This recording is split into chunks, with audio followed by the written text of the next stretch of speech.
D'accord. On va prendre l'avis de notre pasteur consultant, pasteur Jean-Yves Tchoumo. Pasteur Tchoumo, vous avez suivi l'histoire avec nous. Quel est votre point de vue à la lumière de la parole de Dieu? Ce sera dans la rubrique à la loupe de la parole. Pasteur Tchoumo. Oui, mon frère Roland. Merci. Desto. Oui, pasteur.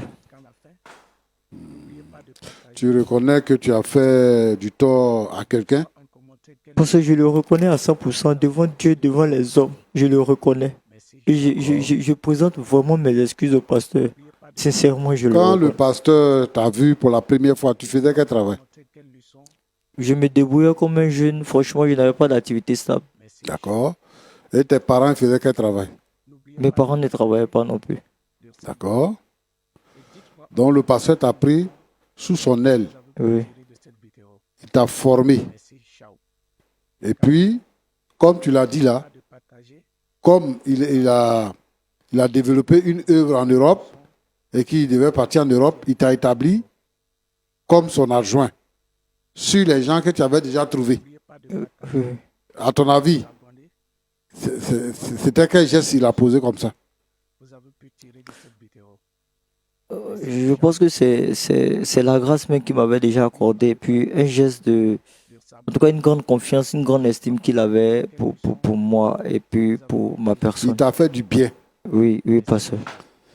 Tu ne t'es rien, il t'a pris Oui, comme son enfant. oui, oui. Il a célébré ton mariage. Il t'a donné maison. Il t'a donné église. Et puis, quand il y a des entrées là, il te donne l'argent même qu'il te faut. Oui, Tu es devenu un homme important. Tout le monde te respecte. oui. On te fait les points. Et puis toi, c'est toi qui lui faisais le point seulement. Oui, oui. Il te faisait confiance. Donc, pour le récompenser, tu as décidé de faire un faux témoignage. Tu as décidé de monter une sœur contre lui et de dire aussi qu'il est sorcier. C'est ça la récompense que tu as trouvé pour lui donner, pour t'avoir tiré de la boue et de d'avoir fait de toi quelqu'un. C'est ça? Parce que j'en ai sincèrement honte, sérieusement. J'en ai honte. Moi, je ne te comprends pas. Hein? Tu dis que quelqu'un t'a fait. Tu es devenu l'homme. Et pendant qu'il t'établit sur l'œuvre ici, dans le pays, où il y a plusieurs églises, où toi tu gères, c'est toi qui lui fais le compte rendu. C'est-à-dire que si tu as fait une entrée de 10 millions, que tu dis que l'entrée là c'est 5 millions, lui il te croit sur parole. Il ne te contrôle pas. Toi tu contrôles les autres, mais lui il ne te contrôle pas. Il attend juste le point que tu lui fais. Et l'argent que tu lui donnes là, les rapports que tu lui fais là, il prend dedans, il te donne soit la moitié ou bien plus de la moitié, il te donne. Et toi, en guise de reconnaissance, tu as décidé de le détruire, de détruire sa vie. Parce que tu sais que si on dit que quelqu'un a violé une femme, c'est jusqu'à 15 ans de prison. Et ça, tu sais ça. L'argent que le monsieur te donne là, pour que tu puisses te faire, c'est ce même argent-là que tu prends pour payer quelqu'un contre lui pour détruire sa vie. Comme tu sais que le pardon existe, donc tu viens pour demander pardon. Pourquoi tu es méchant comme ça? Ce que tu as fait là, c'est ça qu'on appelle sorcellerie. Tu es sorcier, non? Parce que actuellement, tout ce qui arrive, et tous les noms même. Mais tu es mauvais, tu es méchant. Même si tu attends non, il va te donner non. Tu es méchant.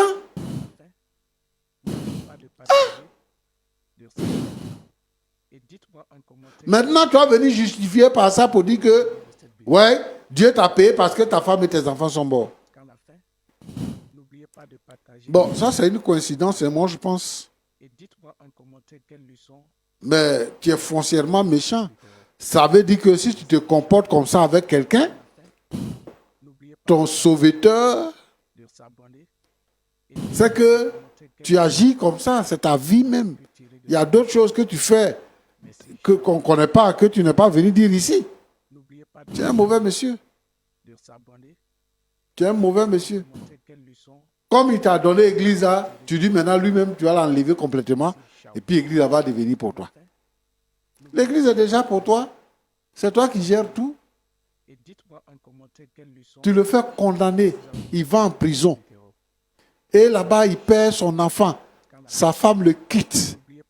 Et regarde, vous deux, regardez. Regarde comment tu es habillé. Regarde comment lui il est habillé. C'est-à-dire que toi, tu es à l'aise maintenant. Pour soulager ta conscience, tu viens pour lui demander pardon. Moi, je ne marche pas avec les gens comme ça. Hein. Les gens comme ça, là, moi, je ne marche pas avec eux. Tu sais ce qu'il dit là? C'est ça que moi, je veux aussi.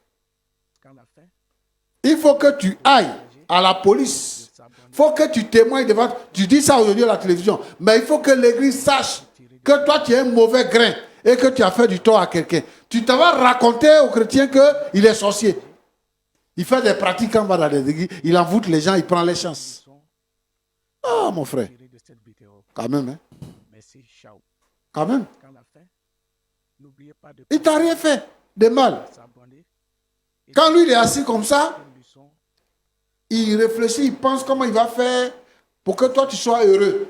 Et toi, à ton tour, quand tu es là, comment tu vas faire, puis lui va mourir. C'est ça qui est problème, qui est chez toi.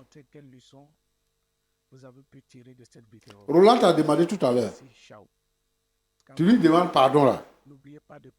Parce que tu ne veux pas qu'un autre malheur t'arrive, quoi. Comme ta femme et tes enfants sont décédés, peut-être que toi-même tu peux mourir. Donc tu viens demander pardon. Sinon, ce n'est pas parce que tu as du remords. Mais c'est à cause de ta femme et tes enfants qui sont morts. Tu dis que si tu ne demandes pas pardon, peut-être qu'il va t'arriver un autre malheur. C'est-à-dire que toi-même tu vas mourir. Donc quand tu ne veux pas mourir, tu veux dévancer l'aurore pour pouvoir régler une situation. Comme ça, tu vas rester en vie. Tu es un mauvais garçon. C'est Roland qui t'a reçu. Hein? Sinon, moi-même là, moi, je ne peux pas te recevoir sur le plateau ici pour que tu puisses venir raconter ce genre de choses-là. Pardonnez-moi. Moi, tu m'as rien fait de mal, je ne te pardonne pas. Et il y a quoi entre toi et moi? Tu me connais avant et puis tu me dis de te pardonner. Tu n'as pas péché contre moi. Donc, moi, je n'ai pas de pardon à t'accorder. Mais je suis en train de te dire que ce genre de personnes-là, et puis on t'appelle pasteur. On t'appelle pasteur. Tu travailles pour qui? Toi, tu travailles pour qui? Je travaille pour Dieu. Tu ne travailles pas pour Dieu. Hein? Ça, ce n'est pas pour Dieu, tu travailles pour le diable. C'est que toi, tu fais là. La Bible dit que le diable est l'accusateur des frères. Tu accuses ton frère injustement et tu prétends servir Dieu.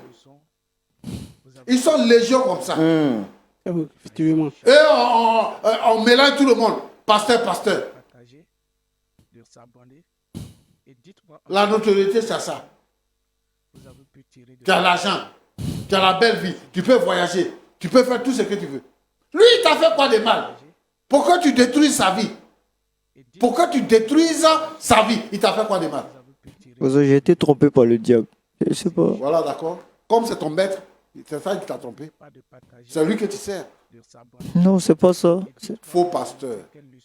Tu es un faux pasteur. Mauvais pasteur. Mauvais garçon. Moi, je n'ai rien à faire avec toi. Mon frère, Pasteur. que Dieu te bénisse. Amen. Comment ça se passe maintenant? Bon, tout est dans la main du Seigneur, de Christ. Je vais essayer de reprendre mes activités. Comme la vérité était établie, voilà, mes fidèles ont compris que j'étais victime d'un complot. Et c'est que Dieu m'a fait grâce. Et j'aurai cette force de reprendre où j'étais arrivé. Est-ce que tu as pu recontacter ta femme? Oui, j'ai pu recontacter ma femme, mais elle s'est remariée avec une autre personne. Donc, j'ai pu la laisser dans sa nouvelle vie. Je n'en veux pas, ce n'est pas de sa faute. Elle a été victime de la méchanceté de ce faux pasteur. Donc, il m'a laissé faire sa vie. Et l'œuvre que tu as commencé en Europe, c'est comment? L'œuvre, par la grâce de Dieu, ça va bien là-bas. Ça va bien. Je compte faire un tour dans les prochains mois. D'accord. Ce que moi je vais te dire là, Oui, pasteur. quand Dieu appelle un nom et que cet homme-là est dans la justice de Dieu, le diable cherche par tous les moyens pour le détruire. C'est pour ça que la Bible nous demande de persévérer. Les épreuves, ça on appelle ça les épreuves. Jésus lui-même dit à Pierre, Satan a demandé à vous crippler, mais j'ai prié pour toi Simon, afin que ta foi ne défaille. Je suis content que tu dises que maintenant tu vas reprendre les activités. Ce qui veut dire que ta foi n'a pas été atteinte et que tu as toujours la même arme de service. Moi, je t'encourage Merci, pasteur. à reprendre Amen. et à aller devant. Mais bon, moi je pense aussi que quand on fait les choses, il faut les faire dans la justice. Merci, pasteur. Je ne sais pas ce que tu as vu avec ce jeune homme, mais bien avant lui, il y a des gens qui travaillaient avec toi. Et ces gens-là, ils sont bons pour toi. Hein? Tu les as laissés pour prendre quelqu'un qui est arrivé nouvellement.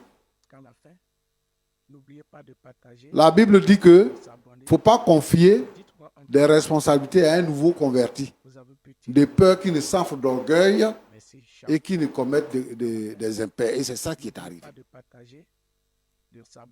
Quand tu travailles avec les gens, prends la peine de les étudier pour savoir à qui tu peux confier des responsabilités un peu plus élevées. C'était trop pour lui. C'était vraiment trop pour lui.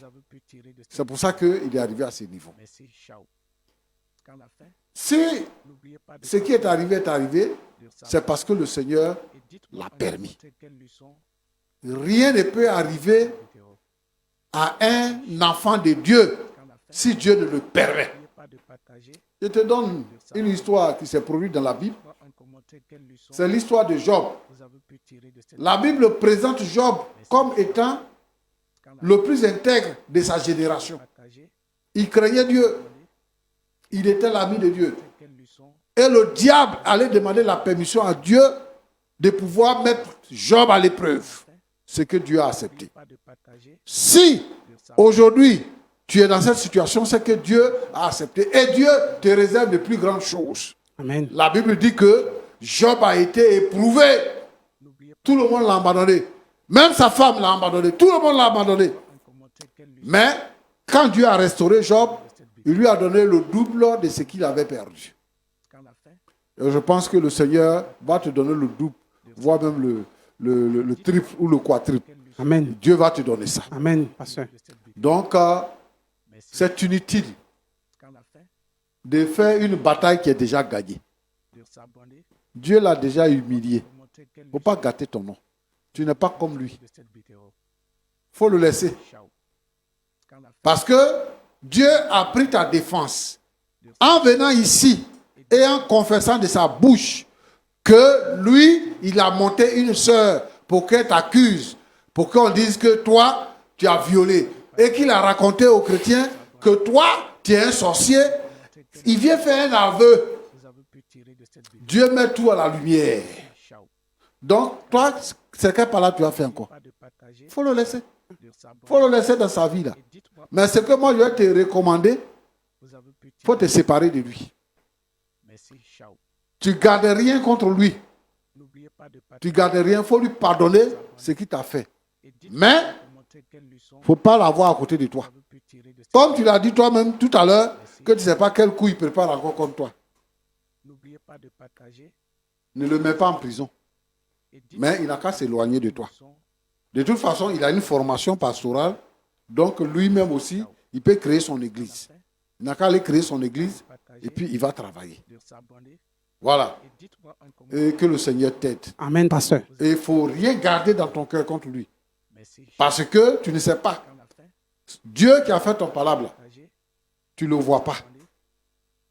Tu ne le vois pas. Donc tu ne sais pas ce que Dieu te réserve. Il ne faut pas à cause de lui là. Ce que Dieu te réserve là, de plus grand là, va être détruit. En tout cas, que Dieu te bénisse. Amen, pasteur. Voilà. Merci pour le conseil. Merci beaucoup, Pasteur Tchoumo, pour ces sages conseils. Avant de laisser la parole au Pasteur Ézéchiel, je voudrais demander au Pasteur Nestor, est-ce que vous avez un mot à dire à la fin? Déjà, je vais vous dire merci. Merci déjà de m'avoir reçu. Par votre grâce aujourd'hui, Votre visage même ne témoigne pas que vous êtes sérieux. Vous parlez, vous souriez après tout ce que vous avez fait. Je ne souris pas. Bizarrement, ce visage m'a trahi bon nombre de fois. Parce que vous ne pouvez pas savoir que j'ai mal. Mais souvent, même quand c'est ce qui a fait que le pasteur Ézéchiel avait du mal à croire à ma sincérité, comme si du genre j'étais en train de me moquer de lui. J'ai le visage peut-être qui trahit par moments. Et ça, on me l'a reproché bon nombre de fois. Mais je peux vous assurer que je suis meurtri à un tel point que vous ne pouvez pas imaginer.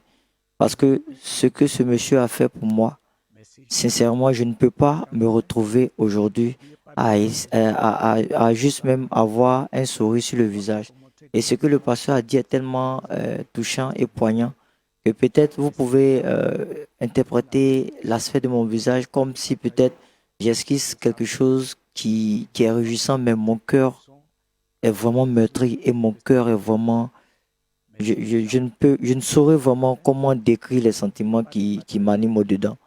Sincèrement, si je vous dis que je ne suis pas meurtri ou abattu par tout ce qui a été fait par moi-même, par moment, lorsque je fais une rétrospective et je regarde, à la limite, je me dégoûte moi-même parce que tu ne peux pas être aussi odieux avec quelqu'un qui t'a pris de nulle part pour te faire asseoir vraiment à la table des grands, comme on le dit. Donc, sincèrement, frère Roland, peut-être que vous pouvez peut-être penser que mon visage est en train d'exprimer quelque chose d'autre, mais je vous assure que au-dedans de moi, c'est des émotions, des sensations où j'ai tressailli même, sincèrement, parce que même si, comme il le disait tout à l'heure, s'il ne veut pas me pardonner, il est dans toute la légitimité parce que je n'ai pas été vraiment à la Pasteur Tchoumo l'a hauteur. dit, est-ce que vous êtes prêt à repartir dans toutes ces églises-là où vous êtes vu en tant que maintenant pasteur principal avec ce grand titre pour demander pardon et dire à l'église que vous avez menti? Oui, je suis prêt à le faire. Je vais le faire pour essayer de laver son image, son honneur, puisque déjà on a entrepris une certaine procédure dans ce sens-là. Je vais le faire et présenter en tout cas le pasteur Ézéchiel à ses anciens fidèles et rétablir le contact avec eux, renouer les liens. Alors, je vais le faire. D'accord. Et vraiment merci à vous aussi, pasteur, pour vos sages conseils à l'endroit du pasteur Ézéchiel, parce que ça me va vraiment droit au cœur. Et je vous prie aussi de prier pour moi, de prier sincèrement pour moi, parce que je veux aussi pouvoir servir vraiment Dieu aussi de manière légale et dans le droit chemin. Donc je veux aussi que vous puissiez prier pour moi, sincèrement. D'accord. Pasteur Ézéchiel, votre mot de la fin? Et Monsieur Roland, vraiment, je tenais d'abord à vous remercier pour l'opportunité mérite au fait. Grâce à cette émission, la vérité a été établie pour montrer toute la puissance de notre Dieu Jésus-Christ. Et je remercie aussi le pasteur qui m'ouvre tous ses conseils. Je vais essayer de continuer l'œuvre de Dieu. Il m'a été toujours destiné depuis l'âge de 18 ans. Voilà, c'est Dieu qui pardonne, notre Seigneur Jésus-Christ qui pardonne. Voilà. Donc, Est-ce que vous-même vous pardonnez aux frères? bon, au vu de tout ce que le pasteur m'a dit, je vais aller de l'avant. Et de l'avant, le pardon, il est divin. Et d'aller de l'avant, tout en le pardonnant. Je vais essayer de l'avant. Et dites-moi en commentaire quelle leçon D'accord. vous avez pu tirer de cette vidéo. Pasteur Chumo, Oui. en tout cas, j'espère que vos conseils ont N'oubliez pas de partager. été bien compris par nos amis ici. Dites-moi en commentaire Par contre, je sais qu'il y a peut-être quelqu'un derrière cet écran de cette vidéo. qui regarde et qui vit une situation pareille, qui a du mal à pardonner. Quand la fin, On va quand même prier pour eux et puis recommander toutes ces personnes qui nous suivent. de s'abonner. Et dites-moi en commentaire quelle leçon Seigneur notre Dieu, notre Père, vous avez tiré de cette vidéo. aujourd'hui dans notre monde, Ciao. il y a tellement de trahisons, N'oubliez pas de partager, de s'abonner. des gens qui inventent des histoires, Vous avez qui accusent leurs frères, qui accusent leurs sœurs, quand la fin, et les gens ont de la peine, les gens souffrent, ils vont en prison, d'autres en meurent. vous avez pu Seigneur notre Dieu, notre Père, merci. Ciao. s'il te plaît, Quand la fin, s'il y a quelqu'un pas de partager. qui subit une telle situation, Et dites-moi en commentaire qui a du mal à pardonner, vous avez parce que tellement qu'il a eu mal, merci. Ciao. il ne trouve pas nécessaire de pardonner. N'oubliez pas Seigneur, alors que tu fais du pardon une condition, et dites-moi en commentaire tu dis que si nous ne pouvons pas pardonner à ceux qui nous ont offensés, toi non plus tu ne pourras pas nous pardonner. quand la fin, S'il te plaît, Seigneur, n'oubliez pas de partager, amène s'abonner. la grâce Dites-moi en commentaire et permets aux frères et aux sœurs de pardonner à tous ceux qui les ont offensés. merci. Ciao. Merci, Seigneur notre Dieu. Permets également, Partager, comme Nestor, s'abonner. à d'autres Et dites-moi qui ont offensé, leçon de reconnaître les torts et de demander pardon. Je prie, Seigneur, pour tes serviteurs qui sont là. Que ta faveur soit sur eux et que tu les bénisses au nom de Jésus. et dites-moi en Amen. commentaire quelle leçon Amen. Amen.